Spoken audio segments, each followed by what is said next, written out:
Now, let's use the remaining time, about 15 minutes, I hope, to talk about Pearl Harbor, because we're now getting to the 70th anniversary, falls this week. I think I've already outlined the three main misconceptions. One was that Japan needed to be provoked. Japan was on a rampage of aggression from attacking China in 1895, attacking Russia in 1905, by now with a British ally, attacking Germany in World War I in 1914, taking the German possessions in China, taking the various islands that then became sadly famous in the Marianas and other places back in the Second World War, but they got them as a result of the Versailles Conference. Then we have the attack on Manchuria in 1931, the attack on China itself in 1937, and then finally an attack on the U.S., the British, the Dutch. There's also an attack on the Soviets in the middle of all that. So if you add up the pattern of Japanese aggression, it probably attacked a larger land area and more people than anybody else, because Hitler, whatever he tried to do, never got to attack China, but of course the Japanese did. So this is a complete misconception that Japan needed to be provoked. Back in a minute on World Crisis Radio. Welcome back to World Crisis Radio. Webster Tarpley. Now we're talking about Pearl Harbor. If you're interested in any of this stuff, send an email to Progressive Press, info@progressivepress.com, info, I-N-F-O, as in information, at progressivepress.com. Get on the pre-order list. You could get all the details how to pre-order. This book is coming out now sometime, I guess, in the late winter or early spring of this following year, 2012. Sorry about the delay. The delay had reasons called Libya and then Syria and generally the Arab Spring. So the misconceptions, especially libertarians have been reading the Robert Stinnett book about Pearl Harbor, have this idea that Japan was provoked. They provoked themselves when they wanted to invade Manchuria. They staged the Mukden incident, the Marco Polo Bridge incident of 1937. They provoked themselves. And when they wanted to attack Thailand, they provoked an incident along the border between Thailand and Cambodia, Cambodia being French Indochina, which they also attacked. So it's one of the most systematic rampages of aggression in recent world history. Another misconception that Roosevelt denied intelligence to the admirals. This stands reality literally on its head. It is a clique in the War Department and the Navy Department that deny Roosevelt intelligence, saying the White House is full of communists. We can't risk having them know what we're doing. This is especially the Navy, because they're the ones with the purple intelligence much of the time anyway.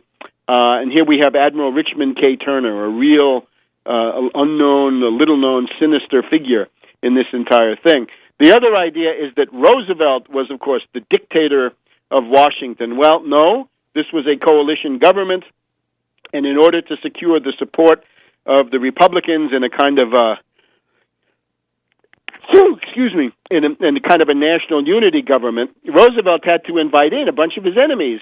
Colonel Henry Stimson, the Pope, the Dean of the Eastern banking establishment, and Frank Knox, a reactionary newspaper man from Chicago who had been the vice presidential candidate with Landon against Roosevelt in 1936, a political enemy, if you will, invited in to have a national unity government to prosecute the war. That was in June 1940, right after the fall of France. So Stimson brings with him quite a cast of characters. John J. McCloy, Robert Lovett, Harvey Bundy. These names, McCloy, Lovett, Bundy, these will be the signals, the harbingers of tragedy, defeat, assassination, Vietnam War, God knows, Bay of Pigs, Gulf of Tonkin incident, Kennedy assassination, well into the 1960s. And say, well, why did he do it? He had to do it, Roosevelt had to do it, because otherwise the implicit blackmail was, if you don't give us a piece of the action, we will sabotage the war effort. Roosevelt, of course, the world's leading anti-fascist. There's nobody else that puts up a constant front against fascism from October 1937, the quarantine speech in Chicago on. The only other one who is pretty much faithful up and down the line is Chiang Kai-shek of China. But other than that, Churchill, the rest of them, the British, Stalin, they all make their dirty deals with Hitler, Mussolini, Franco, or some form of fascism. But Roosevelt does not. Now, there's a three-layered problem that you're dealing with. On the lowest level, the commanders in Pearl Harbor, right? People like Admiral Kimmel, General Short, Admiral Block. What's their story? Well, they're defeatists. They belong ultimately to something you can call a fifth column. It doesn't mean that they actively support fascism, but it means that when they look at fascism, they're psychologically disarmed. They don't want to fight fascism. This is what you see. And, of course, the parallel to this is what you had seen just a year before, 12, 18 months before Pearl Harbor. You have the fall of France, where you had Admiral Darlan, who is a defeatist. You have General Weygand, who doesn't want to fight the Nazis. It's just his heart is not in it. And Pétain, who becomes then the head of a Nazi puppet state. So Darlan, think Kimmel or Block. Weygand, think General Short. And then Pétain, think Lindbergh, because Lindbergh had been running a pro-German campaign, pro-Nazi campaign, I would have to say. This is what Roosevelt talked about. He was very emphatic, saying Lindbergh is a Nazi, and he has a strong case in that regard, and these issues are still alive. So they don't want to fight. Now, we'll see if we can go through some of this stuff here, but they get a thing on November 27th, 28th, they get a war warning. It says, consider this a war warning. Okay, what part of war warning don't you understand? Where's your reconnaissance? Oh, we didn't do any. What do you mean you didn't do any? How about air reconnaissance, right? You have these PBY Catalinas. You have B-18 Bolo bombers. They're obsolete, but they can fly. You can be looking out there. We decided not to do it. We couldn't do 360 degrees, so we decided to do nothing, and unfortunately the Navy board covered up for that. That was Kimmel and indeed Block who were responsible for this. How about some picket boats? How about putting out some ships? The Japanese did it. It was called the Fifth Fleet. That's what caught Doolittle unprepared. They had to launch, several hours too soon, put the whole mission in jeopardy. How come you couldn't do that, Kimmel? Oh, no, I couldn't do that. I don't like sampans. I don't want to have my destroyers and light cruisers and submarines and yachts or, Coast Guard cutters or any vessels. I don't want to put them out, 800 to 1,000 miles out to wait for the Japanese, even though I know the Japanese are coming from the north. Can't do that. So can't have any of that. How about some air defense, right? What had happened in Great Britain the year before was, of course, the Battle of Britain. This is a little bit more than a year. The Battle of Britain was run by the Royal Air Force thanks to something called the Dowding system. And this is called Royal Air Force Bentley Priory.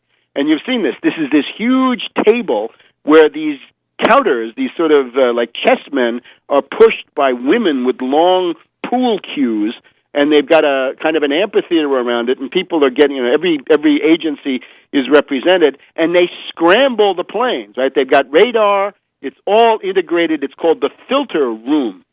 Now you say, is there a precedent for that in the U.S.? Well, before we leave the British, there were officers in Hawaii working for Kimmel and Short, for Kimmel in particular, who had been part of this British system, and they could have reproduced it if they'd gotten some help, and they'd just gotten some radar. The other thing we have on the U.S. side is the Flying Tigers, General Claire Chennault.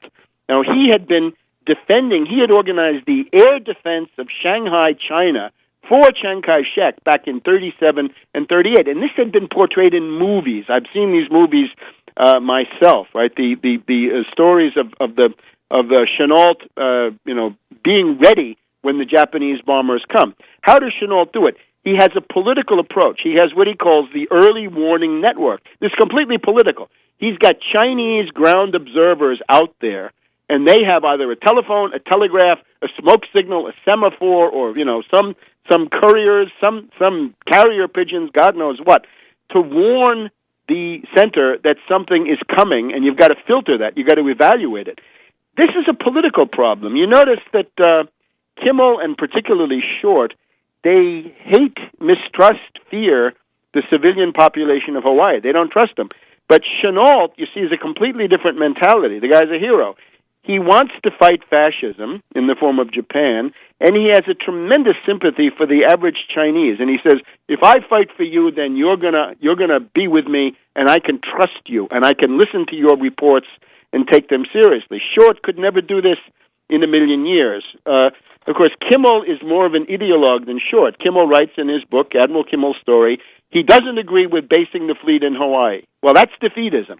As Admiral Pratt, who had been the CNO, the Chief of Naval Operations, a member of the Benson patriotic faction in the Navy, as distinct from the Sims faction, to which I believe Kimmel belonged, Admiral Pratt said, look, if you don't have your fleet in Hawaii, you're on the defensive. And in a war, once you get on the defensive, it's almost impossible to get out of it. So you got to have a forward defense. You've got to have your fleet in Hawaii. And anybody who doesn't want that is arguing defeatism. Exactly. So the question then is, since Kimmel and Short and Block were blundering, and they were not taking the lessons of Chennault, Chennault had organized some air defense for Hawaii in about 1925 or 1926, and all of this had been written up and sent to the War Department and so forth, and the Navy knew about it too because they complained about it. They complained that he shouldn't be allowed to have early warning. Why didn't the people in Washington tell them, look, guys, snap to it, get some recon out there? Because Stimson, McCloy, Bundy, Lovett, and the rest of them wanted the defeat because they wanted to weaken Roosevelt. They wanted to create an issue so they could attack Roosevelt because he was going with the Economic Bill of Rights, the Four Freedoms, and he was going to dismantle the British Empire. And that's the other part of it, is that Winston Churchill denied the intelligence because the British were breaking the JN-25 code. The U.S. was not, but Winston Churchill withheld the information, failed to warn the U.S. because he wanted the U.S. in the war with maximum losses. So info@progressivepress.com.